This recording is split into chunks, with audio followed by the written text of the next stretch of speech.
Boa noite a todos. Vou esperando o pessoal entrar. Aqui já está a Raquel, que foi quem me formulou um pouquinho.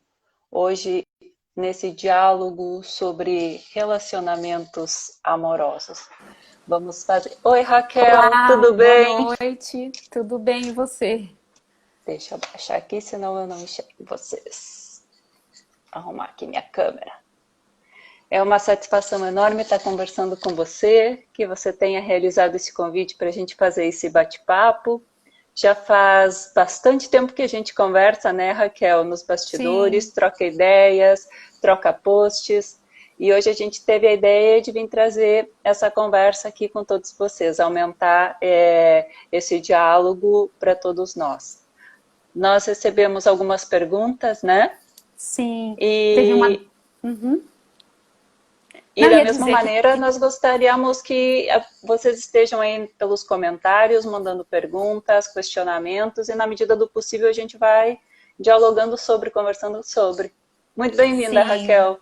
Agora eu vou deixar você falar um pouquinho de você e do seu canal. sim. Estou muito feliz por estar aqui. Eu acho que eu já te conheço há alguns meses, né? E gosto muito do seu trabalho. A gente vem aí trocando, compartilhando alguma coisa, né? E surgiu uma demanda no meu perfil de falar sobre o relacionamento abusivo. Como eu te acompanho sempre, você sempre fala muito bem desse assunto. Então, eu acho que é uma oportunidade ótima para a gente levar cada vez mais esse assunto tão importante, né? Que é o relacionamento amoroso, relacionamento abusivo. E eu fiz algumas perguntas na caixinha do meu story. Temos algumas perguntas aqui que já foram enviadas e depois a gente pode também ir intercalando com as perguntas, como você falou, que forem feitas ao vivo aí, né? Você falou do Isso. meu canal, né? Desculpa, eu não respondi. Eu tenho esse perfil já faz um pouco menos de um ano aqui no Instagram, no Facebook já há 4 anos. Não tenho canal no YouTube ainda, tô pensando, porque dá muito trabalho tudo isso de rede social, além da gente levar junto com a clínica, né, Laís? É Além muita da coisa, clínica, né? além da vida e as redes Sim, sociais, mas eu acho que é importantíssimo esse canal que nos permite estar conversando com tanta gente e trazendo talvez um pouquinho de luz na escuridão, que é o nosso próprio mundo interno, né? Que a gente conhece sim, pouco dele, sim, desse grande desconhecido dentro do qual habitamos. Eu acho que não é ele que habita em sim, nós, somos nós que habitamos nesse mundo que pouco ouvimos falar, mas que a gente é sim, escravo. sim. E agora a gente está podendo trazer através das redes sociais para mais pessoas, né? Sobre esse mundo aí tão desconhecido e tão importante para nossas vidas, né? Laís, então acho que o que você acha da gente começar, né, com as perguntas talvez mais iniciais, né, que seria como identificar um relacionamento abusivo ainda na fase do namoro, a diferença entre relacionamento abusivo e relacionamento tóxico, se são a mesma coisa. O que você acha da gente começar por aí, né? Por identificar o que seria o início de um relacionamento abusivo. Para o pessoal entender um pouquinho o meu lugar de fala, eu sou advogada também, eu trabalhei durante bem mais de década com mulher vítima de violência ou que estava em uma situação de violência. Então eu parto desde o macro e vou para o micro, que é a psicanálise, para dentro de cada ser, porque eu via que a lei não dava conta. E não dava conta e não dá conta, porque apesar da gente ter mais legislação, os números sobem, tem mais gente que denuncia, mas o número não baixa, e tem mais políticas públicas e mesmo assim não cede. Então, sempre a minha questão era, inclusive quando eu estava cara a cara com essas mulheres, ali na parte jurídica, eu me perguntava como de fato a gente pode ajudar aqui no um por um. Porque vai ter que ser, né? Do um por um. Porque cada ser humano vai construir também um ideal de amor, vai construir o que entende por relacionamento. Ó, o Julinho, meu primo. Eu vou começar a mandar beijo aqui para todo mundo, gente, não posso. Mas a sensação é essa, né? É Como tentador. identificar É tentador. Eu mando um beijo para todo mundo aqui de antemão. Como identificar um relacionamento abusivo? Eu acho que é aquilo que começa nos fazendo mal, aquilo que começa a nos fazer sofrer, aquilo que dói, aquilo que fere, aquilo que aquela sujeito que a gente sente que não tem cuidado com o nosso mundo interno, aí a gente já está começando a perceber um certo desequilíbrio. Entrega mais do que recebe, né? A outra pessoa leva muito da nossa energia, da nossa libido, faz um retorno empobrecido. Muitas vezes ele é um pouco camuflado com uma atenção, com um cuidado, mas que talvez seja um pouco exagerado, né? E todas essas referências também que a gente traz da família, de como é que a família se relaciona, de como é que os nossos pares se relacionam, os nossos amigos, a sociedade que a gente convive, o que eles entendem também por um relacionamento. Porque, de repente, dentro daquele grupo, especialmente, a gente está falando aqui de uma sociedade que é muito fálica, né? Que as mulheres e os homens começam a ter direitos iguais ou manifestar os seus desejos de uma forma mais ou menos igualitária há muito pouco tempo. Talvez essa seja a primeira geração que faz isso. Antes, os desejos estavam até para a própria manutenção do vínculo, para preservar aquele relacionamento, existia um sacrifício. Então, se entendia isso como uma função e se deixava passar. Hoje já se fala desde outra perspectiva e se pode pensar sobre isso. A Bianca está escrevendo aqui, quebrar a romantização.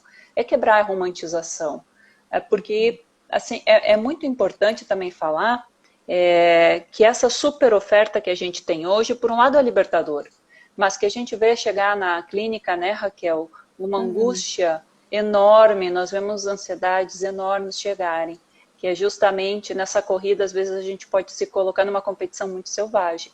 Nos menus do amor aí, eu acho que os aplicativos de encontro estão para comprovar isso, né, que se busca compulsivamente alguma coisa que quem sabe não existe. E isso também é um abuso que a gente comete consigo mesmo e às vezes por permitir que aquilo esteja inserido na nossa vida, né? Que a pessoa fique picando quase que psicoticamente alguma parte minha.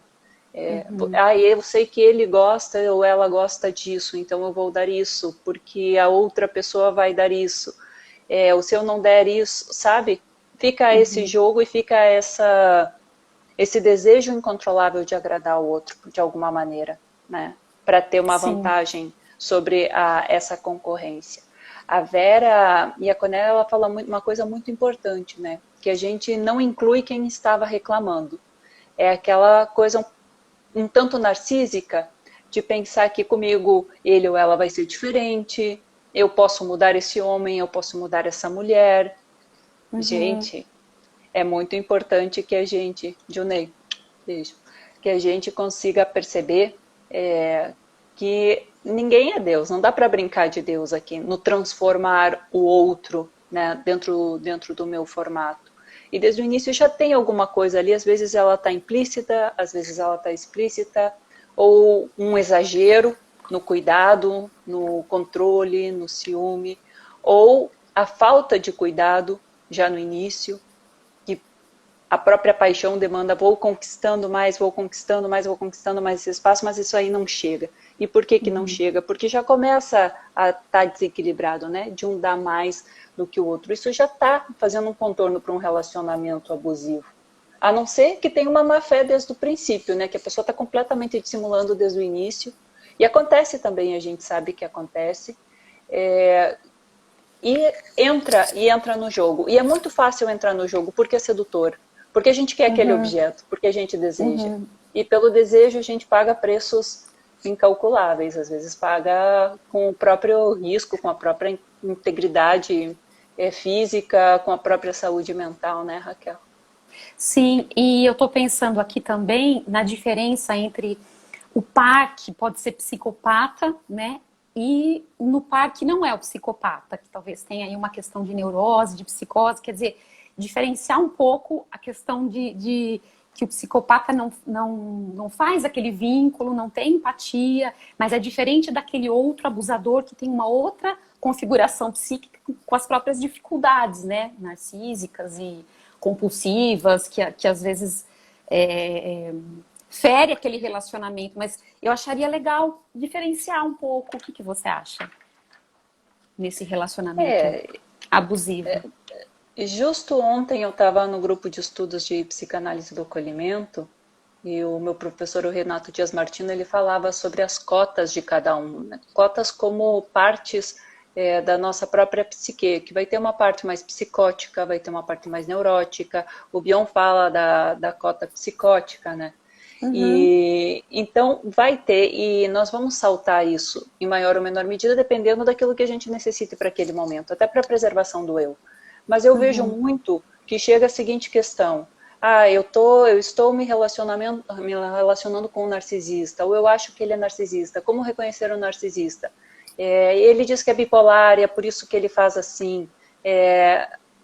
Assim, temos que ter um certo cuidado para não validar esse comportamento porque o outro é assim, né? Ele pode uhum, estar utilizando isso ao seu bel prazer. Agora, se uhum. tem algum diagnóstico, nós também temos que lembrar, e a gente fala de muitos diagnósticos, né, Raquel, que a pessoa não é o diagnóstico, a pessoa está Sim, sim, atravessando um diagnóstico. Então, sim, usar isso, né, ele está fazendo isso porque ele é um narcisista patológico. Há que se ter um certo cuidado. As cotas são sim, fundamentais para compreender a dinâmica dos relacionamentos. As cotas são sim, fundamentais porque a gente puxa cada cota dependendo dos nossos próprios desejos, né? Como o Dionei está colocando sim, aqui. Até a parte narcisista, quando a gente fala do narcisismo, primeiro que Freud trabalha o narcisismo desde outra perspectiva. Ele diz: o narcisismo é a nossa própria fonte de formação do eu, ou seja, vai uhum, ser transformado depois em autoestima, vai ser o narcisismo primário, né? E depois, se acaso fica o patológico, mas ele fica patológico porque ele ganha no grito, porque as pessoas permitam que ele seja, porque se colocam naquele objeto de gozo, porque quando a gente está falando num relacionamento, nós estamos falando de uma dinâmica de relacionamento, né, que ela uhum, vai se formar entre duas pessoas. Eu falo isso para quebrar um pouco essa coisa do bom e do mal sim, separado, né? Porque num relacionamento, colocar um como um anjo e um demônio já é um pouco psicótico, né? Aí sim sim, a gente temos pode o, falar que é algo psicótico. sim, o bem e o Fazer mal está essa, dentro de cada um de nós, né? Está dentro de cada um de nós o bem e o mal, né? né, tudo que é do ser humano não nos é estranho, mas é claro que a gente Sim, tem aí uma responsabilidade de não usar para denegrir o outro, para machucar, para fragmentar, até, né, pode levar assim, uma destruição da psique tão severa que às vezes as pessoas chegam muito fragmentadas na clínica, né? uhum, Já não se uhum, reconhecem muito bem, eu já não sei mais quem eu sou, vem com essa queixa. Eu me sinto tão vazia que eu já não tenho mais nada, né? Como se o conteúdo interno fosse esvaziado. sim, Então a gente tem que ter um cuidado tanto para o mundo do outro e com o mundo do outro, como do nosso próprio mundo interno. O sim, que eu estou oferecendo massivamente para essa pessoa e o que está sendo dado em troca. Porque a gente escuta muito essa máxima: o amor dá sem querer receber. Talvez um amor muito bem elaborado, muito bem estruturado, que já seja um vínculo saudável. Vai ficar salva a live, sim, Ana Paula. É que já seja um vínculo saudável. Aí, quando está estabelecido esse vínculo saudável, você vai dar e você vai receber, mesmo porque cada um vai dar e receber coisas diferentes. Mas sair desse pressuposto, eu vou dar, e aceitar não receber, eu vou me esvaziar. Eu vou me esvaziar e depois isso vai fazer falta para mim, né? E chega uhum, como uma demanda na clínica. E agora o que eu faço com esse resto, né? Sobrou muito pouco. sim.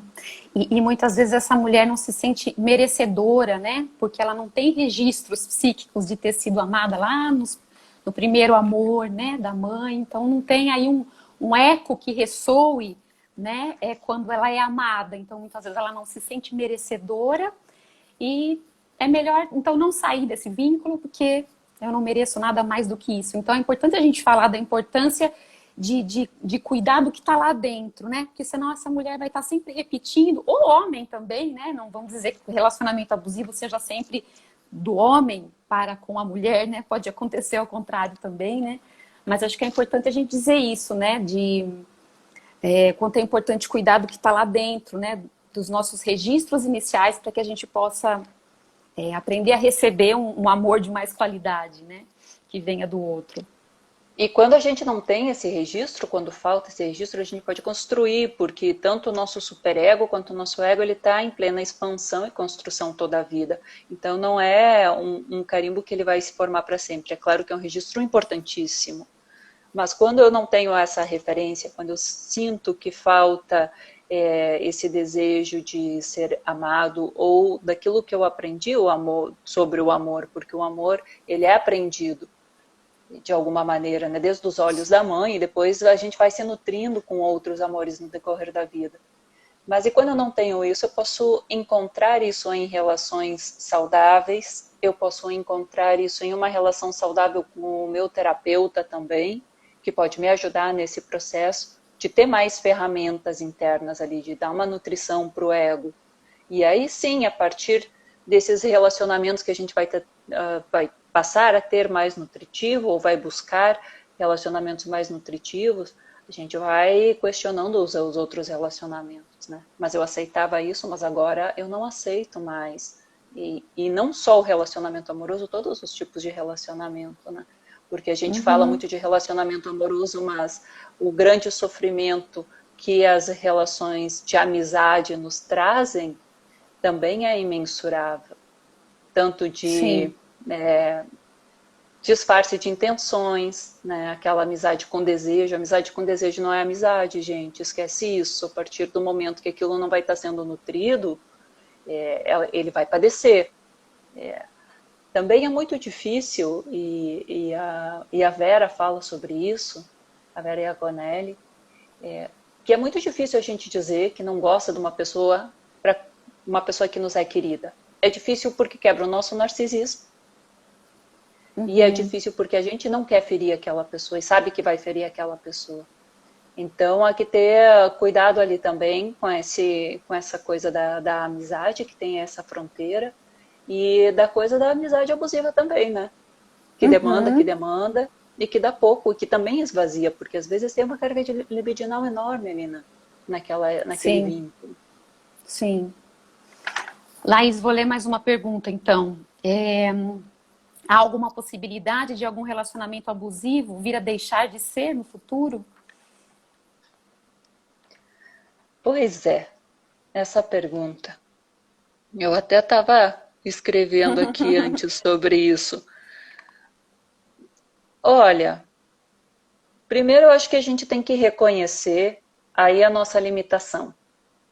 Porque a gente pensar assim, isso pode mudar no futuro, talvez nos coloque isso como um objetivo. E quando isso vira um objetivo, a gente, além de ficar na dependência daquela relação abusiva, a gente vira escravo desse desejo.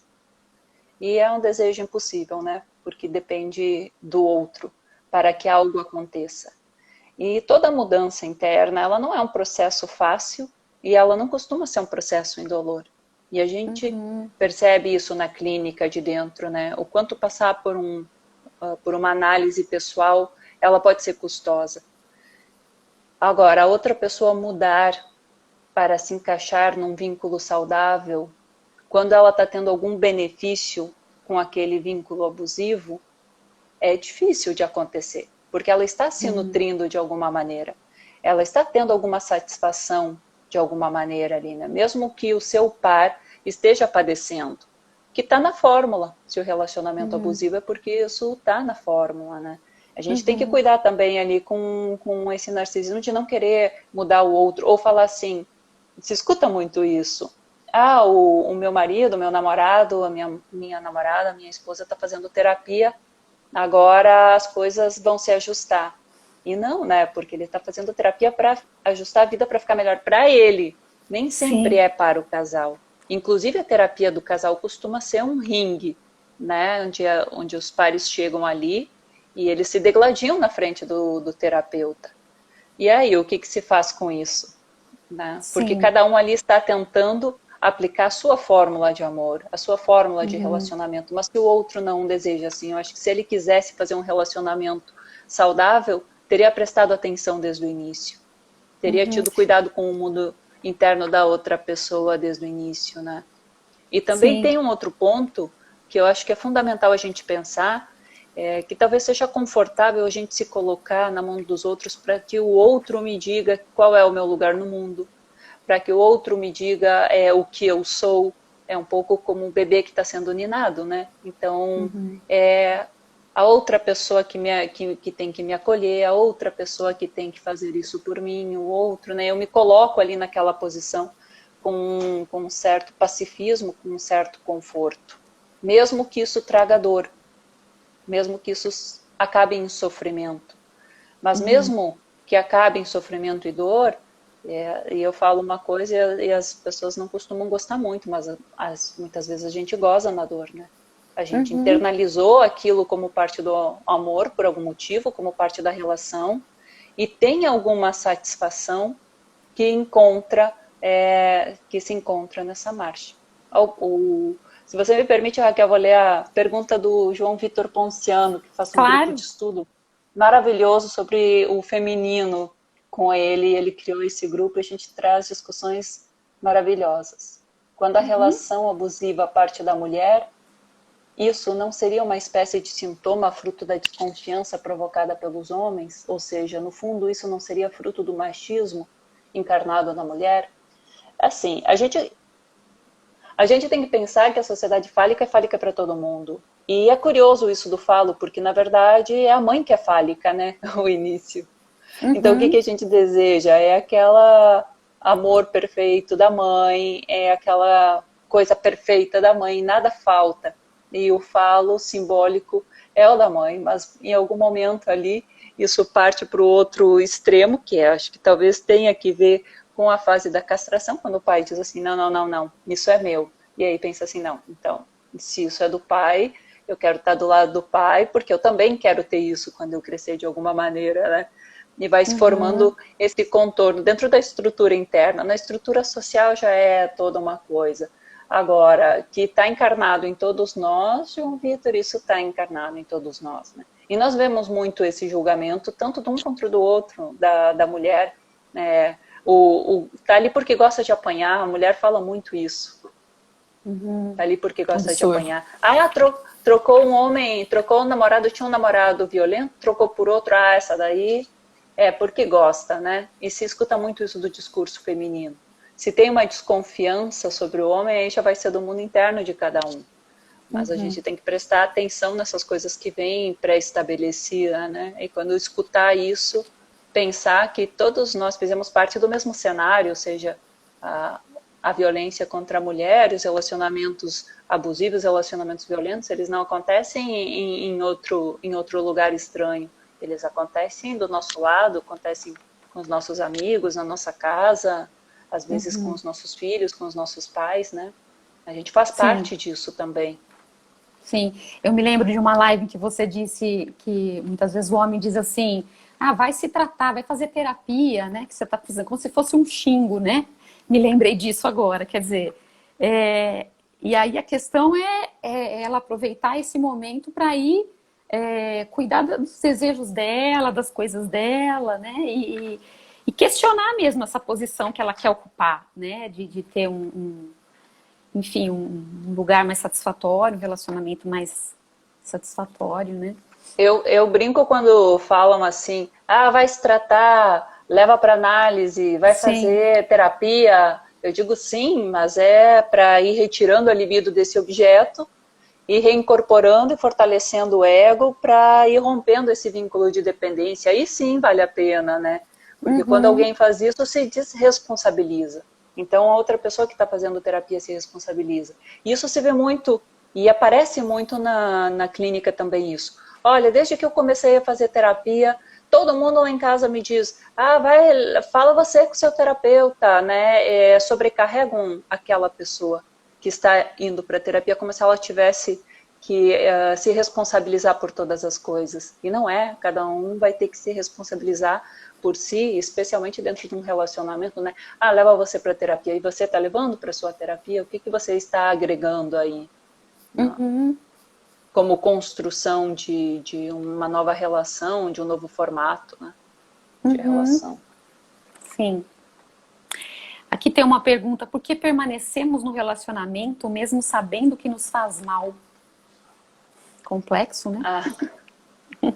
É tanta coisa. Assim, a gente pode falar no geral, né, Raquel? A gente está aqui falando Sim, no sim, sim. geral, porque cada um vai ter o seu mundo interno, né? Sim. Como você falou antes, pode porque ele sente que não merece mais. Pode parecer aí como uma autossabotagem, né, nesse sentido.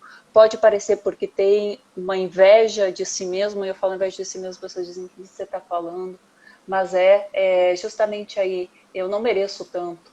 Então, alguma coisa ali dentro grita, porque a gente vê no momento que a gente está num relacionamento feliz, que as pessoas que a gente ama começam a ter inveja, começam a atacar aquele vínculo, e você fica com medo de perder o amor daquelas outras pessoas, e aí acaba atacando o seu próprio vínculo. E atacar o vínculo pode ser de várias formas, pode ser trair, pode ser não dar tempo, pode ser um certo menosprezo. Se vê muito nos homens que têm um vínculo muito potente com a mãe e sentem que necessitam ser fiéis à mãe quando não está bem desfeito esse vínculo, que eles costumam desrespeitar as mulheres, porque aí eles comprovam uma certa fidelidade para a mãe, né? Não é você que é maravilhosa, minha mãe que é maravilhosa, você é só uma mulher, então eu posso te trair, eu posso te enganar, eu posso te ferir. Tem esses aspectos mais doentes. Mas o que faz nos permanecer ali, isso do mundo interno de Muito cada um, né? individual, né? Só Sim. vendo cada caso. Mas assim, tem uma coisa que é certa, vai ter alguma satisfação, porque a gente pensa assim, isso é desprazeroso, é só desprazer. Não. Vai ter pontos, né? E às vezes a gente se engana com isso. Ah, tem essa parte eu não gosto. É mentiroso. Mas essa parte que eu gosto, porque ele é super romântico, a gente sai jantar, sempre vai ter alguma característica ali que a gente se vincula e que às vezes a gente até usa como justificativa para permanecer. Né? Uhum. E tem outra coisa que o Renato Dias Martino fala, que é que onde predomina a pulsão de vida, eu vou ler essa frase porque é muito bonita, onde predomina a pulsão de vida, o orgulho se transforma em autoestima. E onde predomina a pulsão de morte, o orgulho se converte em arrogante e prepotência. Então, a gente às vezes é arrogante e prepotente em pensar que pode modificar aquilo, em pensar que pode dar conta daquilo, e às vezes não dá. E a gente Uhum. pode utilizar essa arrogância e transformar ela em autoestima e dizer, não, eu acho que eu mereço alguma coisa. Então, se você não consegue dar um retorno mais equilibrado, né, vou procurar alguém com quem eu possa fazer um vínculo mais saudável. Uhum.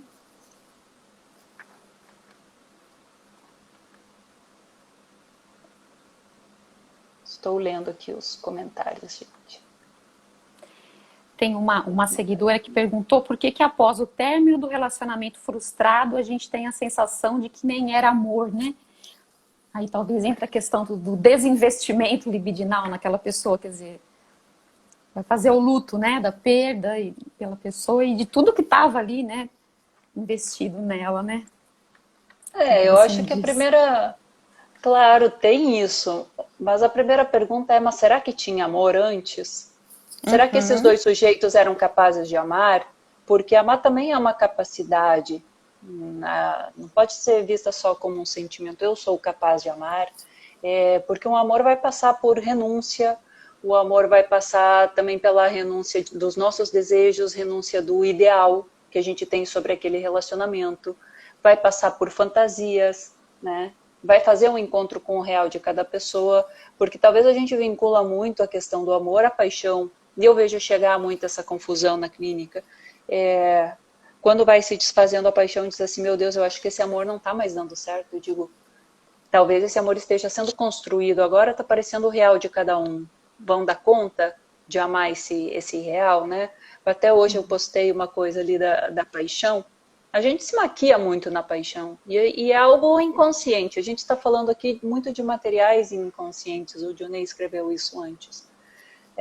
Muitos assim, como você se apaixona por uma pessoa e não se apaixona pelas outras? Você diz, essa pessoa é perfeita para mim, eu queria tanto me apaixonar por ela, ela tem tudo, a gente se dá bem, a gente é amigo, tem interesses em comum, mas não tem o chispe da paixão, porque ele é vinculado com elementos inconscientes. que você vai reconhecer naquilo ali, naquela pessoa, a si mesmo, que vai ter uma identificação, que vai ter uma projeção do nosso ideal, do eu, que vai ter esses elementos, essa página em branco, que a gente possa se depositar ali de alguma maneira e que nos seja erótico. E isso não é sempre que acontece, isso é difícil de acontecer. E talvez por isso a gente psicotize tanto agora com os aplicativos e nesse Minuto do Amor, colocando um pouquinho em cada um. Porque é mais fácil, né? É mais fácil a gente gostar de uma parte de cada um, se apaixonar por uma parte de Sim. cada um e não o todo. Porque o todo vai ter elementos ali que vão bater no real, essa pessoa de vez em quando vai estar mal-humorada, de vez em quando ela não vai estar com vontade de fazer as coisas. Isso é o real, né?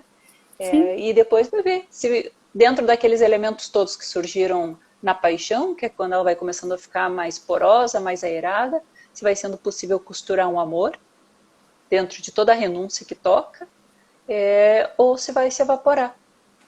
E aí que vem a coisa, né? Existia amor antes? Não sei. Agora, a pergunta que fica é: essas duas pessoas vão ter capacidade de amar e amar uma a outra? Uhum. Sim. Até porque quando a gente se apaixona, a gente não enxerga, né, o outro como ele é realmente, né? Como você falou, a gente deposita aí todos os nossos desejos do que a gente quer, do que a gente imagina que aquela pessoa vai poder nos prover, né? Então é como se fosse um espelho inicialmente. Depois, com a convivência, com a rotina, é que a gente vai vendo mesmo quem que é aquela pessoa e vai poder fazer essa escolha, né? Se vai permanecer ou não. Isso aí. Existe. Aqui eu tô lendo vou ler uma. Deixa eu ver se eu acho aqui. Existe sexo sem esse quê da paixão? A gente é o que mais vê agora é esse sexo sem o quê da paixão, né? E depois parece que dá uma certa gastura. Eu tenho essa impressão, que dá uma certa gastura, porque você deposita ali uma quantidade de energia e depois diz, nossa, eu me sinto vazio de alguma forma. Porque sem o vínculo emocional, sem ter o desejo do outro de uma certa permanência, né, ele fica esvaziado. Isso que a gente percebe muito agora com essa liberdade do amor ou do desamor, eu brinco. É uma liberdade que está nos levando para o amor livre ou está nos levando para Uhum, um desamor livre. Né? Que a uhum. gente um pouco vai tendo uma gastura nas relações e vai perdendo talvez esse senso de amar. Mas eu vou querer fazer uma costura aqui para quê? Se eu posso pegar aqui, hoje eu estou com fome de sushi, vem pois você, sabe? Vem outra pessoa, vem outra coisa. Ali muito fast food, de muita Sim. rápida absorção. E depois vem aquela voracidade de novo, né? É Uhum. uma compulsão à repetição em busca do objeto lacaniano ali, de alguém que nos complete, mas que a gente não se dá por completo para ninguém. Sim. As redes sociais funcionam como um cardápio, né? Para quem funciona dessa forma, né? O Cássio falando aqui, o Cássio Neri. Enxergamos um objeto de desejo. Muitas vezes, quando o sujeito aparece, algo de estranho surge. O sujeito aparece e diz assim, mas quem é essa pessoa? Não foi por você que eu me apaixonei. Quantas vezes a gente Sim. escuta isso no decorrer da vida? Você está diferente, não foi por você que eu me apaixonei. Quem é esse sujeito estranho, né? Que não é as minhas projeções, a minha identificação, o meu ideal de eu, minhas fantasias, né? Os meus sonhos ali do que deveria ser essa relação. E a gente estranha aquilo, diz, não sei do que se trata isso, né? Parece esse estranhamento bem, E aí bem você faz lembrado. um luto, né, do ideal, ou você procura buscar o que, que tem de bom ali naquele real, né? Ou as duas coisas É. junto.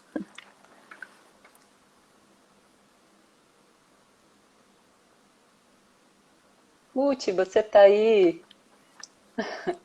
Beijo do consultório virtual. Maravilhosa ela.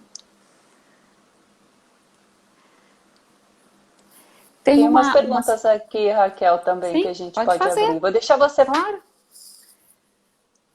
Vou abrir aqui É que, aleatório, gente. sim, O que os silêncios prolongados e o distanciamento representam num relacionamento? Silêncios prolongados e distanciamento. É difícil falar o que representa nesse caso, né? Por que que a outra pessoa está mais silenciosa? De repente ela está mais silenciosa porque ela está precisando dar libido para ela mesma em algum momento. Por exemplo, quando um casal está junto há um certo tempo e um deles sofre uma perda, um luto, uma mãe, de um pai, às vezes até um trabalho onde ele tinha depositado muitos sonhos, que tinha um grande depósito ali de, de fantasia também, né? De como iria ser a minha vida, como iria ser a minha carreira e tal. Quando a gente passa por um processo de luto, a gente faz uma retirada da libido das coisas externas e reintegra. Então as outras coisas perdem um pouco o sentido, parece que é tudo muito supérfluo e superficial, porque você está precisando daquilo para o essencial, para se recompor. Então pode ser tantas coisas que pode atravessar esse silêncio, pode ser um desinteresse, pode ser que a paixão esteja evaporando, pode ser. Aí tem que ver com cada um. Sim. Como a maioria das perguntas, né? Que são casos individuais. Na live a gente consegue falar mais de um aspecto geral, né? Que nem aquela pergunta que eu tinha comentado com você, que isso é super individual mesmo. Enquanto pais, qual o limite para intervirmos nos relacionamentos abusivos dos nossos filhos, né? Aqui acontece que a inscrição do nome do pai, como Lacan coloca, ela se faz desde o início.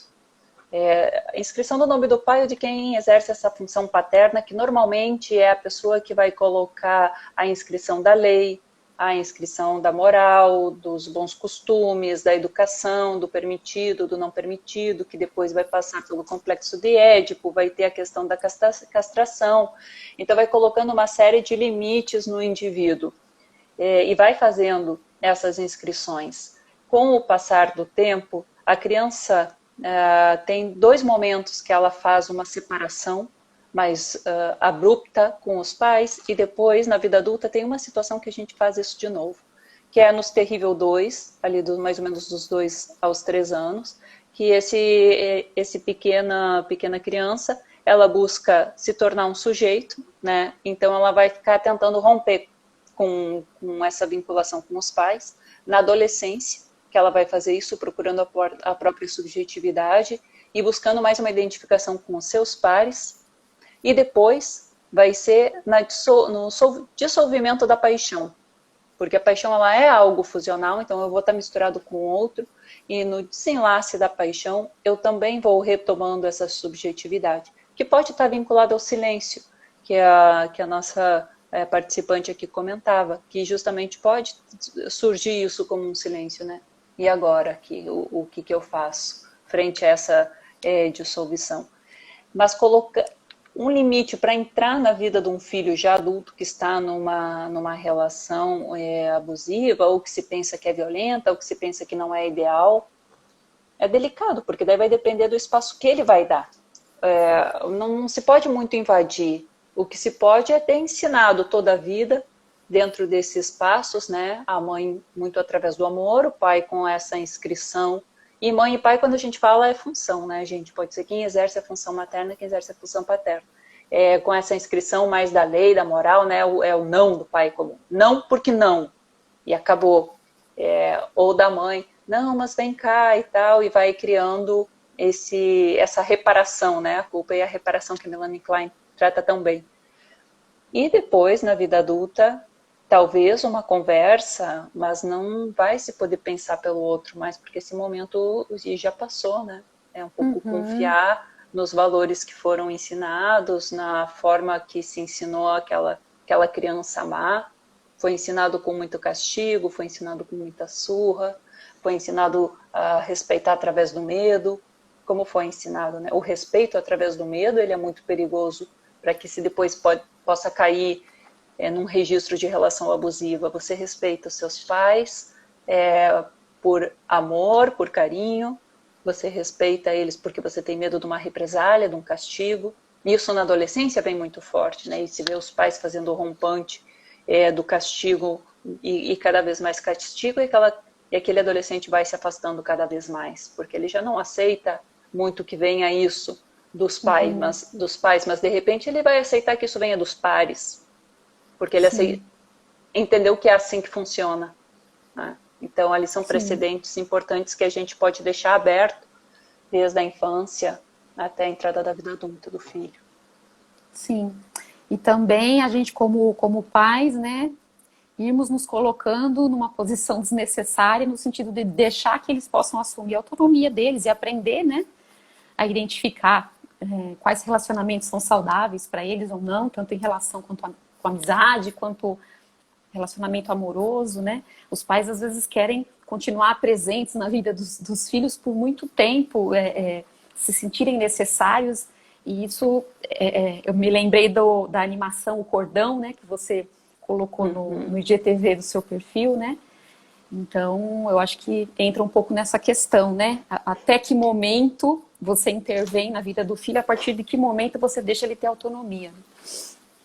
É um pouco confiar no trabalho que foi realizado durante toda uma vida, porque a gente não é pai e mãe 6 meses ou um ano, né? A gente teve aquele infante lá, 14 anos, 15 anos, até que deu o rompante da adolescência.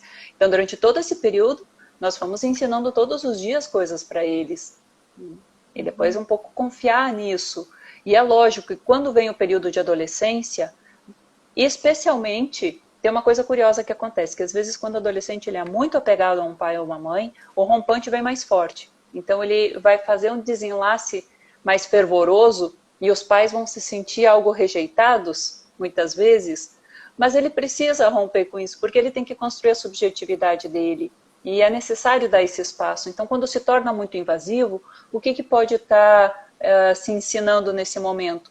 Que a outra pessoa pode ser invasiva com você, que dentro de um relacionamento outra pessoa pode invadir a sua privacidade, invadir o seu corpo, invadir, sabe, coisas do dia a dia, até invadir o seu telefone, invadir o seu e-mail, invadir o seu guarda-roupa, escolher o que você vai usar, tantas essas coisas. Então, esse limite do próprio corpo, o limite do próprio espaço, os pais também têm que respeitar, eles estão ensinando isso, tanto para a criança quanto para o adolescente, porque às vezes a criança tem uma sobrecarga de olhos nela, né? Não pode, não pode, vai se machucar e tal. E pouco a pouco a gente tem que ir tirando os olhos dela para que ela possa se olhar no espelho e brincar sozinha no espelho, para se reconhecer ela e não tenha mãe, oi, oi, oi, interfira naquele momento lúdico de reconhecimento, que ela possa se fechar no quarto para brincar com as bonecas, ficar fazendo as fantasias dela, ela sozinha, que vá sim estar com os amigos sozinhos, sem estar sob a vigilância dos pais, se controla a segurança, né? Mas aquele espaço privado, isso é um ótimo ensinamento para que ela possa depois preservar o próprio espaço, né? Olha, agora eu estou Sim, trabalhando, eu vou, não abre a porta, né? Eu preciso de silêncio para ler, então me deixa em silêncio. São pequenas coisas que depois, quando vão somadas, vão dando uma certa gastura no relacionamento, que o outro invade todos os espaços, né? Se escuta, o meu filho não me deixa fazer nada em casa, eu tenho que estar o tempo inteiro com ele. Mas por quê? Eu não tenho espaço na minha casa porque o meu marido é invasivo, ou a minha mulher não me deixa nunca sossegado. Então, um pouco de pensar aí nisso que a gente está fazendo, né? O quanto a gente entra na vida do outro também como adulto.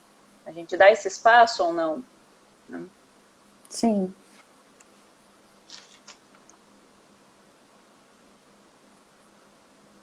Estou olhando aqui as perguntas.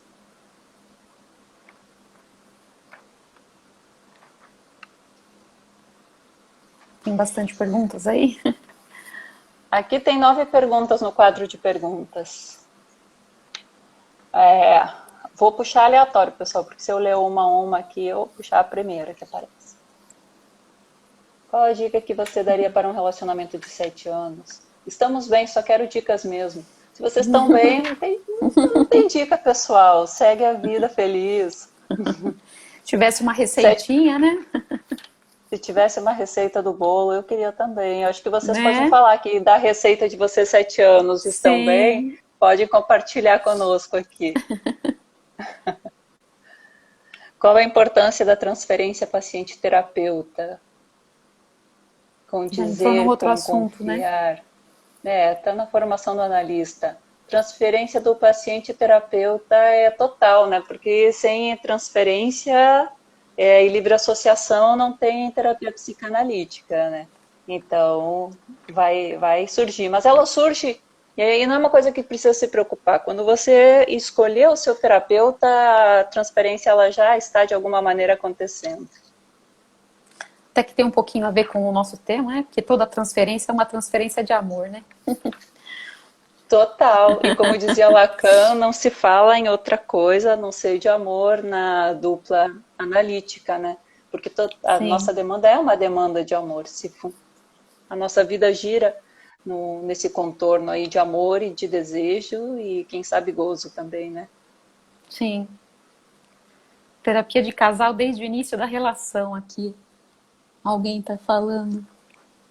Eu diria que terapia de cada um do casal desde o início, de sentir que está desconfortável consigo mesmo, de sentir que os relacionamentos não estão fluindo, de sentir alguma dor, algum desconforto, ou do que leva cada um a buscar a sua terapia, né?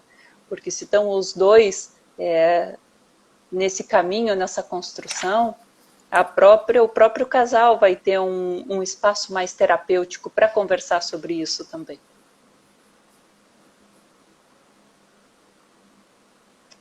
Mas falando, quer que eu abra aqui, Raquel? Pode abrir sim. Mas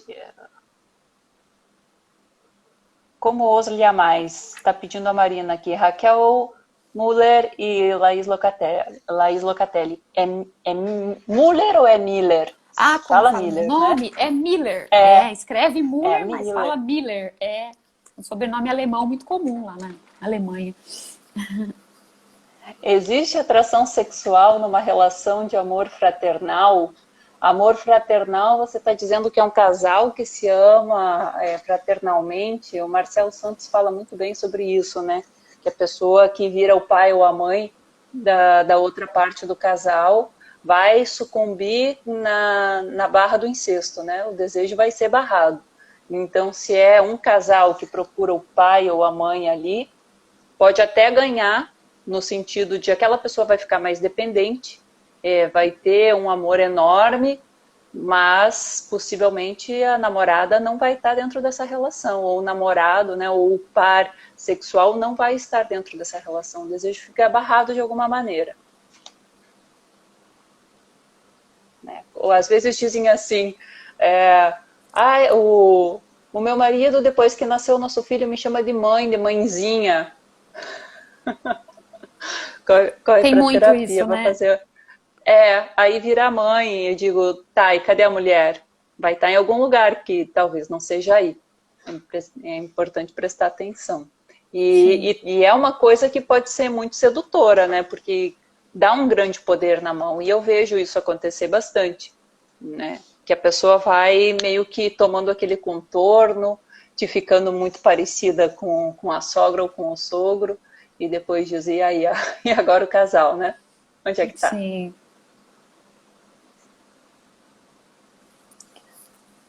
Elton, É, psicólogo, como lidar com a agressividade constante da parceira? Você consegue lidar com a agressividade constante? Quem consegue lidar com uma agressividade constante, né? Acho que quem tem que lidar com a agressividade constante dela é ela, não você. sim. E qual nível de agressividade é esse, né? Que existe um nível interessante para a gente se defender, para a gente pôr limite. Passou daquele ponto aí que já vira um problema, né? Nós temos uma cota, né, de agressividade saudável, de nos defendermos e, enfim. Eu acho que o que define é a quantidade de libido que a gente põe nessa parte. Quando eu falo com alguém que está me questionando sobre isso de casal, quando eu penso em uma relação de casal, eu penso, bem, a libido sai, ou ela sai com uma satisfação sexual, ou ela sai com uma agressividade, ou ela sai como sublimação. Onde é que ela está saindo aí nesse casal, né? Vem aquela queixa, às vezes aparece como houve uma perda de desejo, né? A gente se perdeu aí pelo caminho. Então, onde é que está o libido dessas duas pessoas? Está ali como casal? Onde é que está? Em algum lugar está. Né? Retomou para si por algum motivo? Está tendo que trabalhar alguma dor profunda ali que retomou para si? Está fora de casa? Está muito no trabalho? Porque às vezes a gente até auto-sabota a nossa felicidade, a nossa relação, colocando muito no trabalho, né? Tem casos que aparece isso, é um grande sofrimento, né? Workaholic, que chamam, que agora tem nome para tudo. Mas por que está depositando tanto ali? Há que se pesquisar isso. O que acontece muito, né, Laís, é quando nascem os filhos, né? O que é um excesso de libido ali no filho e esqueci do casal, né? Esqueci do marido, não tenho mais esposa. E é muito tentador, né? Porque a criança nos faz sentir a pessoa mais importante, amada do mundo. Então, é bem complexo isso, né? De dividir a libido aí, um pouco para cada coisa, né? Essa inversão dos valores. Vamos apostar no clássico, né? Tem algumas coisas, apesar de ter uma certa função, cada um tem uma certa função, mas o bebê vai demandar muito, como uma fórmula aqui, rapidinho, isso eu digo uma fórmula porque ela funciona bastante. A mãe vai ser muito demandada por esse bebê, especialmente nos primeiros meses, muito. Sim. Então a mãe vai estar nutrindo o bebê, tanto fisicamente como emocionalmente. E ela vai ficando desnutrida, ela vai ficando mais frágil, ela vai precisando de mais cuidado. E que esse pai possa cuidar muito dessa mãe para que essa mãe possa cuidar muito desse bebê. Isso não quer dizer que ele não vai cuidar do bebê. Ele vai cuidar sim do seu bebê, ele vai fazer o vínculo com o bebê, mas ela tem que estar sendo nutrida também por ele, né? E o amor às vezes passa por isso que tem a triangulação. Um está nutrindo o bebê, né? Ele está nutrindo a mãe, que nutre o bebê, e depois a coisa vai se retroalimentar de uma maneira saudável. Porque se deixa essa mãe desnutrida ali com o bebê, ela pode fazer uma retirada de libido, e acontece muito, né? Fazer uma retirada de libido diz, quando eu mais precisei, eu estava completamente sozinha, eu me sentia sozinha, eu estava vazia, né? Eu estava sozinha com o meu filho. Onde é que estava esse par? Onde é que estava esse pai, né? Esse par romântico? Há que ter esse cuidado. E aí cuidar como mulher, porque ela vai ser a mãe do filho. Mas o cuidado do homem é para a sua mulher. A não ser que não tenha um bom esclarecimento ali com relação à mãe, né? Um bom complexo de édipo, um complexo de édipo bem elaborado, ou uma castração não se deu bem, e aí vai ter uma dificuldade ali de reconhecer cada papel separadamente. É terapia, sim, né, Sandra, gente? a mãe não pode deixar de ser mulher, com certeza. Perguntaram sobre a dependência emocional, como lidar com a dependência emocional. Gente, onde tem amor, tem dependência. A gente vai depender do amor em maior medida sempre, né? Eu acho que o X da questão é a medida disso. É entregar a vida, né? É ver aquela pessoa como uma tábua de salvação, é ela que vai ter a nossa verdade, é ela que vai definir quem a gente e que a gente vai se colocar ali completamente dependente. Mas pensar que a gente pode amar e não ter nenhuma dependência é uma fantasia total. A gente vai estar se dando muito parcialmente. Vai ser uma relação que ela vai ficar com pouca profundidade. E aí, né, a sutura vai ficar com muito buraco. Eu digo que vai ficar muito porosa. E quando está muito porosa, outras coisas entram. Outras coisas, outros compromissos, outras prioridades, de repente outra pessoa. Vai ficar salva, sim, o pessoal está perguntando aqui. Então, há que se ter cautela. Mas a dependência, ela faz parte, né? A gente depende da mãe, a gente depende do pai, a gente depende das nossas amizades na adolescência, a gente depende do reconhecimento do pai, a gente depende do reconhecimento do professor, né? Sempre tem um grau de dependência, senão a gente não viveria sozinho, né? E não é da natureza do ser humano viver sozinho. A gente só não pode achar que o outro vai preencher todas as nossas faltas, né? Num relacionamento amoroso. Porque as faltas são nossas, né? E fazem parte da gente. A vida quando toda. Quando falta, a gente é tomado de angústia. Sim. Quem quer ficar completamente completo, gente, ó, não recomendo, porque vocês vão ser tomados de angústia. Quando Sim. falta, falta. A É angústia, angústia. ela é alguma coisa assim que ela entra e ela é arrebatadora, né? Ela derruba. Sim. Sempre Então tem é que o ter que nos uma faz, falta, né? faz nos movimentar. Tem uma questão que às vezes surge, diz, eu tenho medo de estar num relacionamento e ficar entediado, que isso seja monótono, mas a própria natureza da relação faz com que ela esteja em um movimento que sempre vai demandar alguma coisa diferente. Então você deu uma coisa ali, ela vai elaborar outro plano, ela vai demandar outra coisa, outra ação, outro sentimento. Então sempre vai ter um movimento interno, né? Não tenha medo de ficar entediado, não, porque a falta mesmo faz isso. As pulsões nunca param, elas estão sempre mandando alguma coisa, elas sempre demandando alguma satisfação. E a gente vai buscar essa satisfação especialmente com quem está perto. Uhum. Acho que nós estamos acabando, né? Os minutinhos da live aí. Se for 1 hora mesmo. Estou pelo teu tempo, Raquel. O meu Insta, ele não está interrompendo por tempo, não. Se você Não, quiser e tiver tempo, a gente pode ficar um pouquinho mais não, com as eu perguntas ou tenho sim. podemos Não, encerrar. tenho sim. Tenho sim. Vou abrir umas perguntinhas aqui Pode dentro, abrir. então.